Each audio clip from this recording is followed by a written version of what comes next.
Free toward an unauthorized catwalk jailhouse tier shortly after attacking a correction officer inside the Suffolk County Jail in Riverhead. 1 punch, 2 punch, 3 punches. The officer now retreats. Reed, an admitted Bloods Gang member from Calverton awaiting trial for attempted murder during a candlelight vigil last July, overpowered the officer when he opened the gate to allow another inmate passage. Unprovoked attack, unnecessary attack. Reed angry that the officer didn't deliver a bar of soap fast enough. Assaulting an officer is never the appropriate action for not receiving a hygiene product in time. He has a laceration of the lip, swollen nose, bruised wrist. Is he back at work yet? He is not back at work yet. He's still getting treatment. The sheriff's going public following social media. It was just before 2 p.m. Thanksgiving Day when Captain Awar Gary began making the rounds inside the Otis Bantam Correctional Center at Rikers. Surveillance cameras show Gary being followed by 2 other captains. Then seconds later, he's suddenly surrounded and ambushed. It's a horrible video to view, but the more horrible thing is that this is not isolated. The inmate seen slamming Gary to the ground and repeatedly punching him has since been identified as 33-year-old Jason Reed, a known gang member. Gary is separated from his colleagues and left to fend for himself, and eventually takes the upper hand until 2 other inmates jumped him. This captain was not helped. As a matter of fact, staff retreated from the area. Now, you could look at that 2 ways.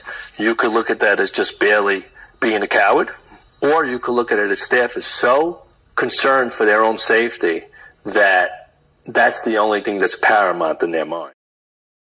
Told Tillery to step back. When he didn't, that's when he pepper sprayed that inmate, but it had no effect on Tillery, who, as you can see here, began punching and slamming the officer to the ground, beating him unconscious before calmly walking away. That officer suffered a broken jaw and nose. The inmate now was being held on murder charges for a 2016 shooting in Brooklyn. This is the 3rd time a correction officer had been attacked in less than 2 weeks. Now, the Correction Officers Union president told Pix 11 that officer is in the hospital still this morning. Also sending us a statement saying this, a message from Mayor Bill de Blasio. What are you doing to prevent... New Mexico Correctional Facility in Doña Ana County. The nurse had just finished passing out medication. Several inmates gathered around a pod door, and the attack was on, spilling through the door and into a hallway. From this angle, you only see the beginning.